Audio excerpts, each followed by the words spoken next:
Good morning and welcome back to another episode of Dropping the Gloves. It is Tuesday and we have a very exciting guest today, Ty Anderson. He is a Bruins beat writer, reporter, and analyst for 98.5 The Sports Hub, Boston-based radio station. If you're from the New England, you know that station. And for my money, as you guys know, I'm a diehard Bruins fan, and he's the best one that covers a team. I think he's honest, he's insightful, he calls it like it is, and just has great stuff to say. And because, it's the Bruins, John likes to give us both a hard time. So it's a fun interview.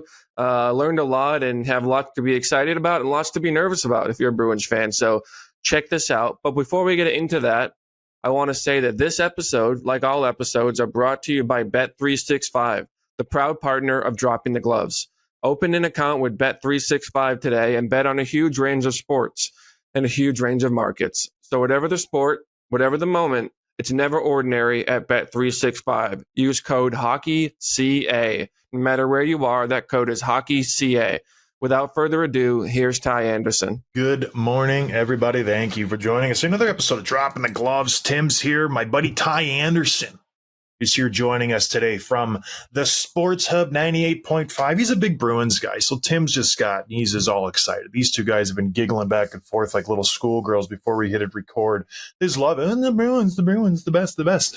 So I'm just going to hand it over to Tim, Ty, because you guys can go back and forth, and I'll jump in every once in a while to correct you, because I'm guessing you're going to gush over the Bruins about how good they are. They're going to win the Stanley Cup and this and that. And Bergeron should have his enshrinement outside of the Garden, him and Chara and Krejci and all these guys, right? That's what you guys think? John, you're in a mood today, huh? Want to talk about that for a little bit? A great mood. I want to listen to the BS that's spewed from your two guys' mouths right now about how great the Bruins are. That's what the Bruins are known for, and Boston as a whole is just one-sided homer takes. It goes for blanket comment for all the sports, Ty. Can you agree? As someone who's technically part of the Boston media, I will say that they actually hate everything. The fans have this positive outlook because they are subjected to, and my station's guilty of it, at times I'm guilty of it with the other teams, that everything sucks. Everything is bad. Everything you like is bad. So the fans, I feel like, have to have this defense mechanism to combat the takes that they're told every day that your team actually isn't as good as you think it is. So I see both sides of it. What I will say, though, is that if you're an outsider and you have an opinion that they don't like about one of their teams, they will come at you. So I see where you're coming from with this, because they have a tendency to not like outsiders having opinions on their teams. It's kind of, they're very territorial. I think Boston in general was territorial. It was hard for me because I grew up a Bruins fan. I was a Ray Bourque guy. That was my team. I loved the Bruins, through and through. And it was tough for me getting into the league and becoming one of the most hated players going into Boston because Louis Eriksson can't keep his head up. And then I went and knocked out your beloved Sean Thornton after the fact. So it was difficult going to the North End and having people just jeer me in the streets when I'm trying to go get some pasta and go over and get a little maybe pastry or something. It was difficult to deal with because I love Boston so much. But before we get into the Bruins stuff, Todd, we wanted to get your take on Auston Matthews. You've covered this division for a long time. You're obviously a hockey expert. He was made captain today. What are your thoughts on this? Obviously, the Bruins have had a streak of just incredible captains throughout their history. We've had Marchand now, who's a great captain. You go back, you got Bergeron. You go back, you get Chara. You guys have been lucky. The Toronto Maple Leafs, Johnny Tavares comes in from the New York Islanders. They give him the captaincy a year after. Now they're stripping the seat from him, giving it to Auston Matthews. What are your thoughts on this? It's interesting because I felt like watching their playoff series last year against Boston that Auston Matthews was the captain. It felt like he already was that guy. And to have it be official now, I think that bodes well for them. There's no internal power struggle there, so to speak. And I think that John Tavares is a guy who, at this point in his career, knows what he does well, and he's not going to be sour grapes over this. If anything, maybe he plays a bit more free. He finally doesn't have a C on his jersey for the first time in over a decade, probably, it feels like now. So it felt like watching that series last year that Auston Matthews was the captain.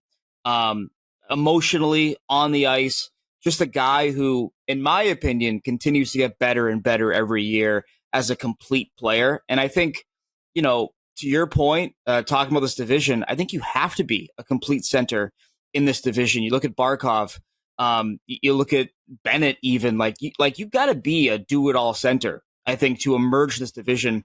Going back to Tampa too, Braden Point, Stamkos for a long time now, he's gone, but I think the maturation of Auston Matthews made it feel like the captaincy was a mere inevitability for him, whether it was this year or next year. So to see them do it now, I think it might actually help the Toronto Maple Leafs. Yeah, I don't know about that. But I was in San Jose when they stripped Jumbo and gave it to Pavelski. And it was a good idea conceptually. Joe Pavelski's the future. Joe Thornton is the past. We got to pass the baton.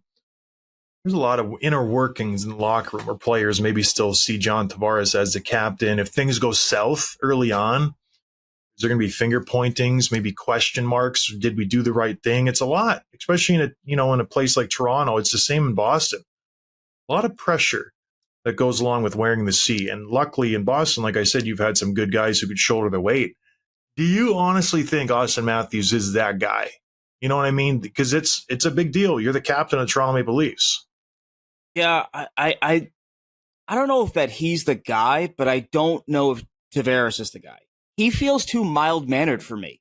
Like there's just something about him that I don't see him getting fired up as much as I would like if I were a Leafs fan. He just feels very you can be calm and steady, but sometimes you need that fiery sort of persona to shine through. And I don't know if I've seen enough of that from Tavares over the last few years in Toronto. Yeah, I was thinking the same thing. Yeah, well, think about the comparison of Bergeron and Tavares, both polished, refined, don't make headlines, always doing the right thing, always saying the right thing. But it seemed and I don't want to knock the natural personality as a reason they can't be the captain, but there was a level of passion and fire that Bergeron had that you just didn't see very often from Tavares. So you can be a quiet lead by example type and still be a very good captain, but it seemed like we didn't see a level of emotion and fire in the big moments from Tavares that you probably wanted to see over the last couple of years. I agree, Tim. All right, moving on. Let's get into the Bruins. We talked about the Leafs, their biggest rival, the Boston Bruins. The thorn in their side, they obviously slay the dragon in the playoffs. And the Boston Bruins, now, I have some questions to answer. 2 years ago, they win the President's Trophy, the most successful regular season in history. Flame out in the playoffs for the Florida Panthers. This past season, everybody thought regression. Right, Tim? We're going to lose. I thought it was going to be the biggest points differential from one year to the next in the regular season NHL history. It wasn't. It was a big surprise. They lose. Who did they lose, Tim, this past from 2 years ago to this year? Long list: Bergeron, Krejci, Taylor Hall, Foligno, Orlov, Bertuzzi, goes on and on. Now, did the success surprise you, Ty? Because I thought they're going to suck. So it didn't necessarily surprise me. I was shocked, though, with one part of it, which was that they didn't necessarily miss Bergeron and Krejci in the regular season. Now, they miss him in the playoffs, but in terms of regular season productivity, Charlie Cole did a great job stepping up as a two-way center. He was great on the PK, really kind of meshed with Brad Marchand, which is not an easy thing when you consider that Marchand's had the same line mate for, about 15 years at that point. And so that's what impressed me. Now, they missed those guys in the playoffs, but I think what was interesting was that they really changed their philosophy to relying on their defensive structure, relying on Lindholm, Carlo, McAvoy, and their goaltenders. Their goaltenders went from being a great bonus to the backbone of their team. They weren't winning games 4-3, 5-4. It was more 2-1, 3-2, grind it out, white knuckle ride to the end. Your goal is got to make 15 saves in the third period, 17 saves in the third period, or keep you alive in the first period for that matter. So I just think how seamless their identity shift from being a strong, having two great centers to, we got goalies and defense, we're fine. I thought that was impressive, how seamless that transition was in the regular season. Yeah, it's a good point. And fast forward to this summer, obviously two big signings, one of the more active teams in free agency, which doesn't usually happen for Boston. They had a unique cap situation that brought in Zadorov and Elias Lindholm from Vancouver. What are your thoughts on the players in terms of how they fit into the lineup? And what do you think about the salary cap numbers? I think with Zadorov, it's really intriguing because this is a guy who he really wowed them with his progression in Calgary. They saw a more complete player. They saw a player that was more comfortable in his skin and what he can and can't do at this level. But he was also adding some more weapons to his repertoire. He had a great, I thought, progression in terms of making puck plays, making passes, while not losing that physicality. And they wanted to get more physical. I think that's been a big thing for them, really, the last few years. You lose Chara, and then you kind of spent 3 years looking for that snarl. Go back, you think about the Bruins, right? Like when they were at their prime window of competing for Stanley Cups of this era, they had Chara, they had McQuaid. Seidenberg, not a tough guy, but tough the way he played, blocking shots, fearless. Johnny Boychuk, like Andrew Ference even, was willing. He was a small guy, but he was willing. And I think since that era kind of moved on, there's been fans in Boston, there's been management in Boston that said, we want to get back to that. We want to have some nasty on the back end. And I think when you get slapped in the mouth by the Panthers in back-to-back postseasons and you see how nasty they play in April and May, it became a need for them. And so to get Zadorov, I thought it kind of came out of nowhere. But then when I sat and thought about it, I went, no, that makes sense. That makes sense for what they want their identity to be, what the fans want the identity to be in Boston. And he addresses, I think, a long-term need, right? Like they have Hampus Lindholm, they have Mason Lohrei, and then after that, it falls off a cliff on the left side. So your left side is set now. You got Lindholm, Zadorov, and Mason Lohrei for the next few years. So this is it stabilized their defense, which I guess to my earlier point is they're more of a defensive team now, and so they're going to fully embrace that. Well, speaking of the defense, one of the things that I've been thinking about, I don't think I've really talked about this on the show, John, but Charlie McAvoy, and it's hard to criticize a guy who's been your best defenseman for 3-4 years now. He's very, very good. He doesn't really have any weaknesses. And you've relied on him a ton in the regular season, the playoffs, but I keep waiting for him to take one of those runs in the playoffs where he carries his team. And you look at all the guys that have, been number one franchise defensemen on cup winning teams.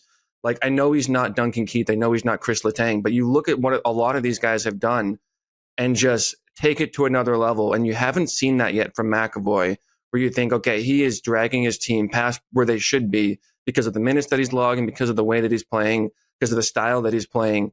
Are we expecting, should we expect this from McAvoy, or is it like he's been around long enough, he is who he is at this point? No, well, I would say that I think one thing that's hurting Charlie McAvoy, and John, I'd love your opinion on this, is that he's playing in the era where number one defensemen are putting up 70 points, 80 points, 90 points. And so when he's not doing that, it becomes, okay, he's got to do everything now because he's not one of these 70-point guys. So he's got to be 50 points, 300 hits, 200 block shots. Like you almost want extra on top of that because he's not Cale Makar. He's not Roman Josi. And that's what I feel like has hurt McAvoy more than anything else. It's just his peers and how productive they are points-wise. Yeah, I agree. He's a great defenseman, Tim. But he's not one of those superstar guys who's going to light it up and get a point per game and just set the world on fire with his play. He's just a really solid defenseman. And I think Ty can attest to this, where his game-changing ability is he's going to play 25 minutes. It's going to be super steady. You can play good defensive, solid hockey and chip in offensively not every once in a while, more often than not, but he's not going to lead a rush. He's not going to do these incredible things that the Bruins maybe need him to do now that they've lost a little firepower up front. But I liken him to the Toronto Maple Leafs too with Morgan Riley, where it's like they don't have anybody else really to play that role. Ideally, Charlie McAvoy, I guess he's a 1 defenseman, but is he a 1A defenseman in this league? I don't think so.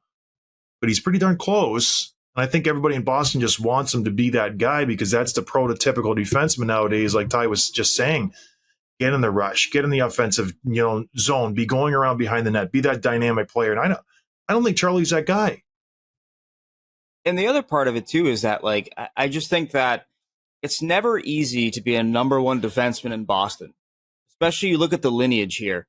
You went from Bobby Orr to Brad Park to Ray Bourque.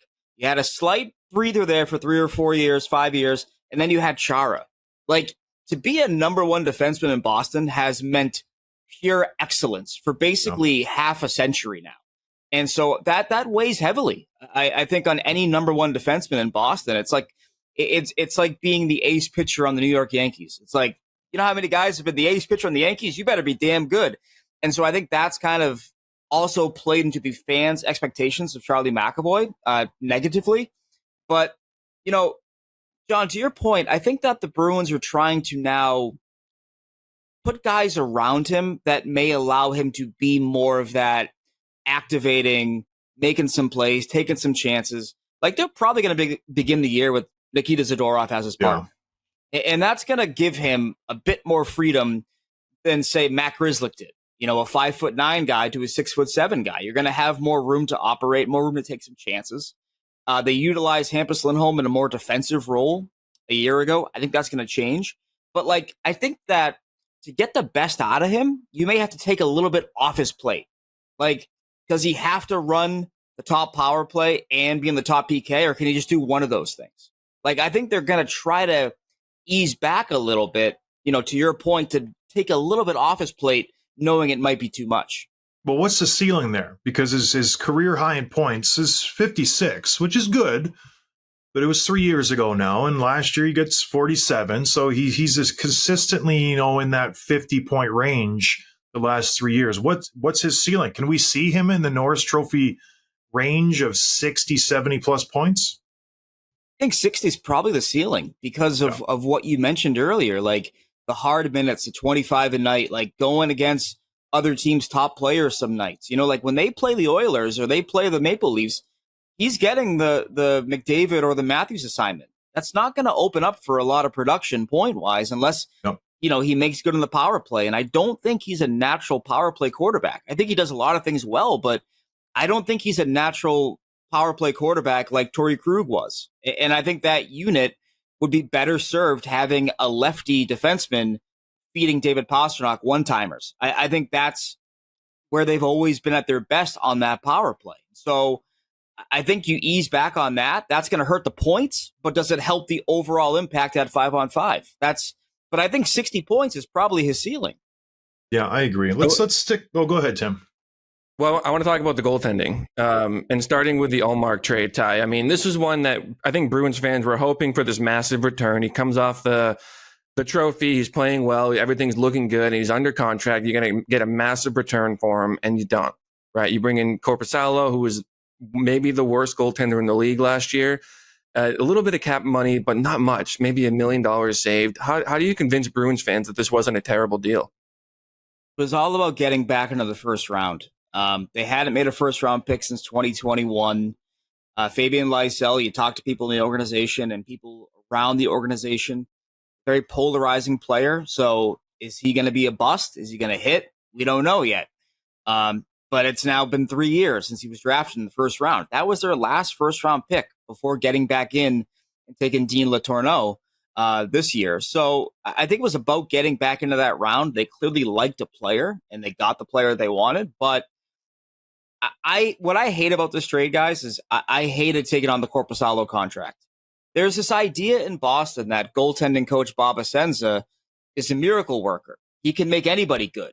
Okay, then if that's the case, why do you need to bring in a $3 million backup? You can bring in a $1 million backup if Bob Essensa is this miracle worker that we all believe he is. And so I didn't like it for that reason. And I felt personally that the Senators kind of pulled a fast one on the Bruins. They traded a first-round pick to get Linus Ullmark when they should have traded a first-round pick to get Linus Ullmark and given up another high-end pick to get rid of the Korpisalo contract. That should have required a sweetener, and it didn't. And so I think that the Sens kind of pulled a fast one on the Bruins there. And so, you know, kudos to them. But for the Bruins, it's a tough trade. Korpisalo, I mean, this was a guy who let in goals on the first shot or the second shot of countless games last year. He struggled with distance. He struggled with low danger looks. And there's just a lot to fix underneath that hood. And they might be able to, but if they don't, that's $3 million for the next 4 years. That's the big part. 4 years. It's a lot of term. It's crazy. And so I think the only spin on it for the Bruins is that they love the kid they drafted with the first round pick. 6'7". He skates well. He's going to be playing at BC this fall, so they're going to be able to keep a close eye on him, keep tabs on him. So I think you have to hope that that pick hits and that he becomes an impact player 3 or 4 years from now. Because if not, I mean, you kind of helped out a division rival and you took on one of the worst contracts at the position, goaltender-wise, for the next 4 years. Well, I think part of the struggle for this, for Bruins fans in digesting the trade, is that you thought maybe the timing of it was that it would lead directly to a Swayman contract that same week, right? And maybe that's why they made the move when they did, because they could have gotten something better, I would think. The fact that they didn't made me think they rushed it in order to get the momentum of Swayman done, and it hasn't been done yet. You know, we're at 6-7 weeks later, and he's still not signed. I read your article last week or the week before, but what's the latest you're hearing there, and can we expect him to sign before the season starts? Yeah, I think both sides are looking at it like they still have time on their side. I don't think that the talks will get serious until September.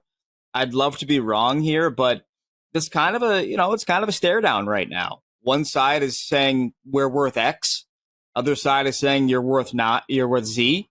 They're going to meet at Y. They're going to meet in the middle there. And it's just a matter of when that gets done. And, you know, I go back to David Pastrnak in 2017. You know, all summer long, we kept waiting. Is he going to sign? When's he going to sign? When's he going to sign? And you kept hearing, oh, they're talking. They're just not making progress. And then they signed the first day of training camp. It's like it hits a point where a guy says, listen, I want to play. And I think I'd be a little more concerned personally if you didn't also have, you know, Mo Seider and Lucas Raymond and Seth Jarvis. Like, those guys are still unsigned too.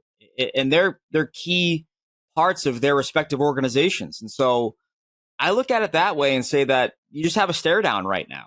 You know, I do think they meet in the middle, but right now, you know, it's August 13th. They got time on their side. They can dig their heels in and say, no, we want 9. And the other side can say, no, you're worth 7. And then as camp gets closer and closer, you just kind of chip away and you meet in the middle. And I think that's kind of what's going to happen here. He's going to get paid. I mean, you know, he signed a 1-year deal through arbitration. The Bruins challenged him basically and said, hey, we hope you can do this. And he did. He was challenged by Bruins management. Like, they took him to arbitration.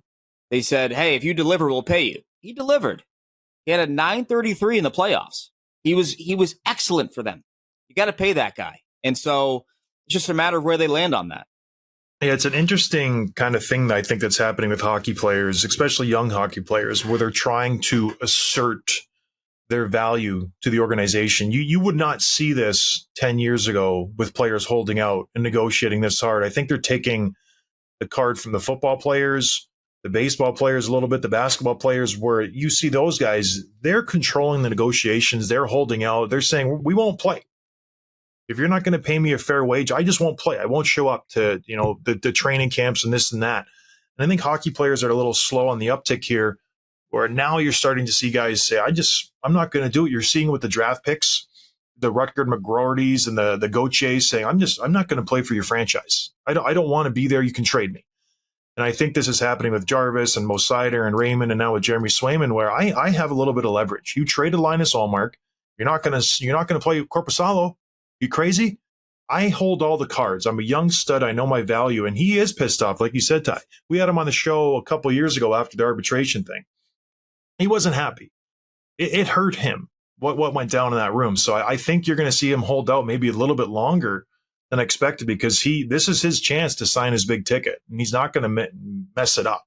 He's a smart kid. So I fully expect him to hold out until he gets his number. He knows he has Don Sweeney in a hard spot right now. And he's going to milk him for everything that he's got, because he burnt that bridge during arbitration last year. So it's a tough situation, but I do believe what's the number, Ty, that you think it's going to end up at? I think 8. I think 8 per year. I think 8 times 8. That just makes the most sense to me. I think this contract is about the next wave of goaltenders. You have Shesterkin around the corner.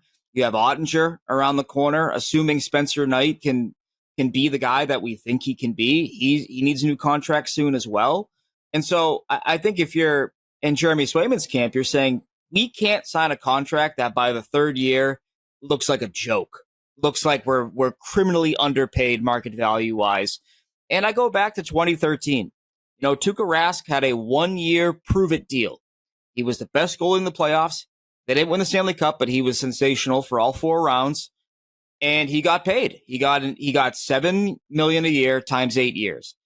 That was about, at its height, that was about 10.5% of the salary cap. I think that Swayman getting 10% of the cap makes sense. And I think that's where they're probably going to land because it's going to age better. As the cap goes up, that contract will age better. But he proved it. And I think that if you mess around and you don't pay a guy after you challenge him to prove it, and he does, that sets a horrible precedent for the future of your franchise. Yeah, I think it's a 9. The number's going to start with a 9. Wow. Yeah, I think he's worth it. I think it's a terrible deal. I don't think you should invest that much in goaltenders, but I think he's worth it. Yeah, it's really interesting because for years, you had guys in Boston taking less because Bergeron took less and Chara took less, that it became sort of, you have to take less to be a Bruin. That's kind of changed now. McAvoy makes good money. Pastrnak makes good money. And now Swayman's going to make good money. Those guys arguably are your pillars of your franchise moving forward. So it's been an interesting watch in Boston to see that kind of narrative change over time. Not to say they're bad contracts. I think Pasternak's worth it. I think McAvoy is worth it after what we just talked about, like given how much he's asked to do. But guys aren't leaving $2.5 million on the table to play for the Bruins anymore. Like Marchand making 6. That's a steal, and he's been on that for 8 years now. That's one of the greatest contracts ever. But yeah, no more deals. Nobody likes Boston anymore, you guys. You want to get paid. Expensive to live here now. Well, one of the more polarizing Bruins players of the last 4 or 5 years has been Jake DeBrusk, who's obviously gone now. He signed with, I think, Vancouver, right? When you look back on his tenure in Boston, I don't want to say it wasn't a success. He was a perennial 20-goal scorer. He was pretty good in the playoffs. He was in the top 6 for most of that time, but didn't quite live up to the expectation. I think he drove people nuts watching him and inconsistent. Do you think him not maybe thriving as well as he could have is more on the player or more on the organization? Mix of both. I think they spent too long trying to force fits that weren't there with him. COVID really messed him up. Like, he's a social guy. He was one of the only single guys on the team. And then you're in lockdown. Can't go outside. Oh, my gosh, Ty. He can't do anything. No, I think blame it on. He wanted some friends. He wanted to get out. That's why he didn't play good. But what I will say, John, what I will say, though, is that he's a very, I don't want to say mentally fragile, because that feels too strong. He can get in his own head, and he becomes a prisoner in his own mind. And I think that when you're not playing well, and when you are stuck inside, having to follow COVID protocols, I think it weighed on him. And what happened is then you had Bruce Cassidy lose faith in him, and that hurt his confidence because when you were in Cassie's doghouse, you were in there for a long time. It was hard to get out. And he was stuck for a while. And so I think that was a problem for him. So I think at times it was on the player. I think at other times it was on the team. But this past year, I mean, geez, he had a great opportunity. He had a great opportunity to establish himself as a core piece, and he struggled. He struggled at times. He struggled to make an impact scoring. And it hit the point where you were like, all right, you're not going to pay a penalty killer $6 million a year. Like, you're not going to do that. And so the scoring just wasn't there. And I think the Bruins made the call early that they were just done and they wanted a clean break. They wanted to move on. They probably realized they couldn't keep DeBrusk and add a center. And they said, we need a center. Like, it is period. End of story. So DeBrusk had to go. Well, they did add the center in Lindholm, which I think was their biggest need. We talked about Haula and Coyle stepping up last year in the regular season, and they definitely did that. But now I think the organization feels like they have their long-term fit. Hopefully they're 1C if all goes well. What other needs do you think they have? Now that they've addressed this, are there any other glaring holes in the roster besides the obvious Swayman thing? Oh, absolutely. The top 6 right wing. Who is it behind David Pastrnak? Right now, the list is not exactly a murderer's row. I mean, we're talking about Fabian Lysell, who hasn't played in the NHL. We're talking about Georgi Merkulov, who's been good in the AHL, but has never played right wing at the pro level. We're talking Morgan Geekie, who's a third liner. maybe a souped up fourth liner, depending how good your team is. We're talking Trent Frederick, who's been good, but is he a top sixer? On a legit cup contending team? Like it is a glaring weakness for them to not have that natural goal scoring threat behind David Pastrnak. It was huge in the playoffs. Like teams could just key in on Pastrnak and then say, yeah, the rest of your team can try to beat us. Have fun. So that's their biggest hole, I think, and it's got to be addressed between now and the playoffs if they're going to do any real damage, in my opinion. And be honest, is this team right now, as it stands, even like a Stanley Cup contender? So I don't know if they're a true contender, but I have a lot of questions about the division they're in. Yeah. Like Florida, they won it all. They went there the year before. Those legs are going to be heavy, man. They're going to be heavy legs in April. And then you talk about Tampa. I think losing Stamkos is huge. I really do. And I'm not crazy about trading Sergachev. And then, you kind of look, all right, who else? Toronto is still Toronto with the goaltending until proven otherwise, in my opinion. So we're going to have to see. But I put them behind the Rangers for sure. I put them right now behind Florida because they can't beat them in the playoffs. So, yeah, the Hurricanes got worse, and yeah, we're kind of witnessing, I think, a slight flip here to the Western Conference now being like the dominant force after years of the East looking like a powerhouse where it was like, oh my God, these teams are going to knock themselves out by the end of the third round. So I think that they're not maybe a true contender, but I have them, if I were, writing it out, probably as the fourth or fifth best team in the conference, maybe third, depending on what bounces their way.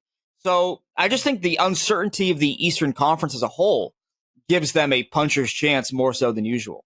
Yeah, it has shifted. You're right. And a lot of that has to do with just the players moving west. Do you see this having to do with Don Sweeney? His job's been relatively safe ever since he came in 2015. He's had regular season success, playoff success here and there. Is his job on the line? Because you never hear about him as far as I'm concerned, on the hot seat. It's always bigger markets, other GMs. Don Sweeney's pretty much skated through his first 9 years as GM for the Boston Bruins. Made some decent moves, made some stinkers. What's the chatter in Boston right now? Because when you look at this roster, how it's lined up going forward the next 3, 4, 5 years, it's not inspiring. And he only has one goal scorer, like you mentioned, in David Pastrnak. Yeah, I think the biggest thing for the Bruins is probably coaching before the front office. What I will say, and it's kind of bizarre here as we sit here in mid-August, Jim Montgomery does not have a contract beyond next season. The Bruins now have two guys, not one, but two guys who interviewed for his job before he got it. They brought in Jay Leach, who was the P. Bruins coach for a long time, went up to Seattle as an assistant, interviewed for the job in Boston, was considered a finalist. They also have Joe Sacco, who got promoted to associate coach. So they now have two Grim Reapers behind Montgomery on the bench, who has 1 year left on his current contract. As far as I know, there's been no talks about an extension right now. So I think a coaching move would happen before a GM switch. And so that's where I land with it, is that I think they would move coaches before they would move out front office personnel. I think that's where they are right now. This feels like another Montreal Canadiens scenario where it's Marc Bergevin just getting chance after chance. They had Bruce Cassidy. They had a really good coach, and he left and went and won a Stanley Cup. And Jim Montgomery is a hell of a coach. And if you keep just kicking these coaches to the curbs, and at what point it's not the coach's fault, it's the GM's fault. And I don't know. I'm interested in that situation because the GM at the end of the day tries to protect himself as best he can. But when you look at the deals he signed and bringing in Zadorov was smart. I think they might have overpaid for him a little bit, but there was other needs, like you mentioned, where your D is pretty good. You could have went out and gotten maybe a really solid scoring winger, maybe kick the tires on his Stamkos. I don't know how that goes, but I don't know. So you think he's safe? The head coach is going to roll before Sweeney goes. That's how I feel. And to your point, though, it'd be interesting that you're going to let a GM fire three coaches, because he fired Claude, he fired Bruce Cassidy, and then he would, in theory, fire Jim Montgomery. How many GMs get to fire three coaches before they lose their job? Not many. I will say this, is that to your point, I think both guys are on notice when you go out and spend $80 million combined on two players on July 1. It's like, all right, now it's go time. And when it comes to Lindholm, and I know Tim brought him up earlier, like, I think Lindholm is a second-line center on a Cup-winning team. Yeah. I don't know if he's your first-line center on a true Stanley Cup-winning roster. But is that the start of that process for the Bruins? You know, if Draisaitl hits the open market, can the Bruins make a play? Like, I think this is the start of their clock. And they gotta make good on that. I think it begins with coaching. But if not coaching, front office. Like, I think this is a 3-year window here where this is step one. All right, what's step two? How do you get there? How does it get done? And is it successful? If you lose in the first round next year, you've now lost in the first round 3 out of 4 years. Is it time to fully shake it up? Do you shake it up with your roster, your front office, or, you know, your coaching staff? And I think their roster might be due for a shakeup as well. If they falter again, you got to shake the core a little bit. You know, like the Bruins did that in 2010. They got rid of some guys that were, in theory, good players for them, but they said the DNA's got to change. They bring in Nathan Horton. You know, they keep Mark Recchi around because they value his voice. Like, sometimes you got to reconfigure the leadership, so to speak, and your core pieces. And so that might happen too. But this is the start. They're on the clock beginning now, in my opinion. So the core pieces, the only one that I see that's immovable is Marshy. You don't think he's coming back after this year? I think he's coming back. But when I say like a core piece that they could trade, like, do you look at that Lindholm, and I'm talking Hampus Lindholm, not Elias. Do you look at Lindholm and say, he's not fitting what we're trying to do? We've given it 3 years, hasn't really worked out. Do you look at a Brandon Carlo or a Pavel Zacha? You know, like, there are secondary core pieces that you could maybe parlay into a bigger hockey trade. Like, you can try to recreate, you know, the Huberdeau and Weegar for Tkachuk trade. Now, the pieces you have are not as good as Huberdeau and Weegar were when they were moved, but you could, in theory, build out a potentially big hockey trade to shake the branches a bit and see what falls out. All right. Well, last year, obviously, surprised a lot, did well. What players, Ty? Because you watch them practice, you shower with them, you're in the room. What guys do you think are going to have a breakout season or maybe even a bounce back season who can really spur this Bruins team into another solid season? I think a full year of Mason Lohrei is going to be huge for this team. I think you saw him in the playoffs. He had no fear. I mean, this is a 23-year-old who played like 30 games in the NHL during the regular season, had a cup of coffee, got benched in a few of those games, got sat against teams that were considered upper echelon. To get him a full year, training wheels taken off, let him go, trust that you have support around him. I think that could be a big year for him. I really do, especially if they let him run the power play, which I think they should do. John, he's a wizard with the puck on his stick at the blue line, at the attacking blue. He's confident. He's so confident, and it's so rare. Like, that's something that you can't teach, right? Like, you can't teach confidence and poise in big moments. Like, you either have that or you don't. And this kid has it. And so I think a full year of him, like, that could be a game changer for this team on the back end, in my opinion, depending on how they deploy him. And if they fully let him go the way they were, you know, against Florida, where they realize, oh my God, this kid's got it. Just let him go. Let him do his thing. We'll cover him. So I think he's the biggest guy that I'm looking at right now and saying 6'4", moves like a forward as a defenseman, can make some dazzling plays to keep the puck in the attacking zone. That's the guy I'm looking at, honestly. I think you lean into the D. Yeah, sorry, Tim, go ahead. No, I just think I was going to say the same thing. I think you're right. I think he's just an absolute stud. I think he's going to get more trust because you saw him earn more trust from Monty throughout the season too, and in the playoffs where he's getting like the end of the game shifts. He's getting power play one time and not consistently, but more and more. So I think he is poised for a big breakout season. I wonder about who's pushed out of the top four though. If he's in the top four, is Carlo drop down? Does Lindholm drop down? Have you thought about that at all? So what I think they should do is I think they should have Lohrei with Carlo, because when you go back to this Bruins team of 5 years ago, Torrey Krug was stapled to Brandon Carlo's, hip. They said, you be Torrey Krug, Brandon Carlo will provide support in the defensive zone for you. So I would put him with him because that would allow him to take the most chances and be the most freewheeling without the risk of it coming back to bite them. And then that would allow you to have a Hampus Lindholm, Andrew Peeke pairing. Now, what's your second pairing? What's your third pairing? I think it may depend on the matchup, but that's a deep defense. I think especially look at their terms of all their heights and their size. The smallest guy would be Charlie McAvoy, who's I think is 6'2". Like they're building out a longer defense. And I think that's going to allow them to maybe avoid what you're talking about, where it's like you have a traditional top four, where it's like you can blend your pairings and you're not worried about how they blend because everyone has size, skating ability, good first pass. Like they could build out a really kind of versatile defensive grouping, in my opinion. Well, this has been great, Ty. Thank you so much for coming on. If people want to check out your work or listen to your show, where can they find you? Yeah, you can find me at 985thesportshub.com. We have written coverage every day, Bruins and beyond.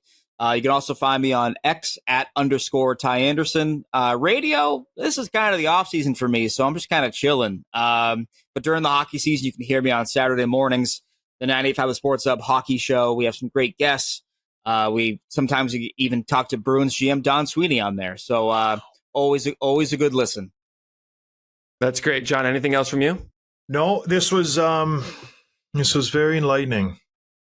Listening to you two talk about how the Bruins are going to take over the Eastern Conference and get Leon Draisaitl and just be an amazing team moving forward. John, I love the optimism, Ty. When they sign Leon Draisaitl, I'm mailing you a Draisaitl Bruins jersey. It's going to happen. We're going to do it. I'll take it. And then what's his number? Is it going to be $6 million? Right near Swayman 7? No, that's a big one. But what this is, we didn't talk about this, but Brad Marchand's in the final year of that contract, which is a steal. Yeah. Does Marchand do the Bergeron and the Chara thing because he's over 35 now, where it's a low cap number, you put some bonus incentives in there, and it reduces the overall cap hit, which allows them to build out a better roster? That's something that I'd wonder because Marchand wants to win one more Stanley Cup before he calls it a career. That would allow the Bruins to build out the best roster to get that done. So that's something I'd wonder about between now and next year. Does he sign that kind of contract or does he get one final payday? I think if you did what you said the Bruins should do is maybe move on from a Carlo or a Zacha or these guys who are making the $4 or $5 million, then it makes sense. But right now, there's a lot of like mid-range numbers that the Bruins hold. The $5, the $4 million are paying to a lot of guys. The Coyles, the Zachas, the Frederick's going to want to raise, and the Zadorovs and the Carlos. Lots of money there, Ty, that has to be moved around. Draisaitl's going to want 12, 13. He's going to want a lot of money. So I hope it works. It'd be great. It'd be so fun. I as much as I love my Edmonton Oilers friends, I want those guys to go somewhere else. I just do. I want to see it. I root for chaos, and that would be the ultimate chaos, seeing those two guys go somewhere else. So I want to see it. I don't know how realistic it is, obviously, but something I think everyone in Boston is watching between now and next July 1st for sure. Imagine being a franchise like the Edmonton Oilers, Tim, and potentially losing the top two players ever to play the game, and then one guy who is arguably in the top 10 conversation in their prime. You can't go back from that. That would be incredible. I hope it happens too. One more question, Ty, before we let you go. We talked about this before the show, before we turned on the recording, but I want the listeners to hear it. Did John elbow Louis Eriksson in the head? Yeah, he sent him to Dreamland. My shoulder sent him to Dreamland. Guy's got to keep his head up. Okay, one more question. We just had Nick Foligno on the show last week. He confirmed my thinking that Patrice Bergeron should have not. Tim, let me finish. Should not have played in that series when the Toronto Maple Leafs or the Florida Panthers came back. Sorry, they were up 3-1. Can you concur with Nick Foligno that was a bad mistake and he should have sat out and waited till the second round? Got fully healthy, not tried to push it. I hate this question. I probably, knowing how bad the injury was, I would have kept him out of Game 5. And if you lost Game 5, I would have put him in for Game 6. You were rolling. You had them on death's door. I would have kept that lineup the same. I think that was the thing with Montgomery. He fiddled too much. He didn't need to fiddle that much. He fiddled too much. And that was the undoing. That's a good message for you kids. Fiddling too much, not good. And Tim, slowly but surely, your narrative of Bergie can do whatever he wants is just unraveling. We have a Bruins insider, and we had a guy who was on the team the last 2 shows saying Bergie shouldn't have played. Are you ready to concede? A little bit of words in Polino's mouth, but yeah, your point's made. Nick couldn't say it. Oh, no. But it's hard. It was very hard to say no to Bergeron. Everyone knew it was his final year. Yeah. Like, he told them this was it. And so when that happens, and he was the captain of a team that set the wins and points record, it's kind of hard to say no to him. And so I get it from Montgomery's standpoint, but I probably would have given one more game, see if he can close out at home and go from there. There was so much fiddling, John. Like, too much. They broke up Marchand and Bergeron in that game. Why? Why would you ever do that? Like, it just made no sense. And so, to your point, there was almost putting him back in almost caused too much disruption for a team that had just won games 3 and 4 in Florida in commanding fashion. Coaches are there to make the hard decisions. And he should have made that difficult decision. Sorry, Bergie. We're not going to. This isn't the Boston Bergerons. This is the Boston Bruins. You selfish man. We're not going to now they go down as the biggest choke job in history, and he could go down as the most selfish player in NHL history. Tarnish his whole reputation. Unbelievable. I can name a more selfish player. I can. Okay, go for it. Tony DeAngelo. Don't, Ty, don't you dare disparage that man's name. Come on. He is one of the good ones. He is one of the good ones. Everywhere he goes, he just proves people wrong. People just don't like his haircut. They don't like the cut of his jib. I don't get it. I've never understood it. The guy just puts up points wherever he goes, and he's just an underdog, and he always succeeds. He takes a below average salary, and he just gets no respect. What has Tony done to you, Ty? He was weirdly combative with all of us during that 2022 playoff series where he was just like inventing narratives out of thin air. And I was like, all right, relax. It's not that big of a deal. People just boo you. It's okay. It was very bizarre. It was a very weird thing that he was doing. He also had a tough time. He had a tough time during COVID. Okay. He was a very social guy and it wore on him. And so it was just kind of, he needed some time, but it's all right. Ty, man, thanks for coming on. We appreciate it. Good luck this year covering the Bruins. Hopefully you can see them go as far as they go and get your dreams to come true, and you get Dreinstein, and all things are good. Right, Tim? That's right. Thanks for coming on, Ty. Anytime. Thanks for having me, guys. All right, everybody. Thanks for listening. We'll see you next time. Cheers. Thanks for listening to Dropping the Gloves with John Scott, a member of the Nation Network of Podcasts. Subscribe wherever you get your podcasts from to never miss an episode.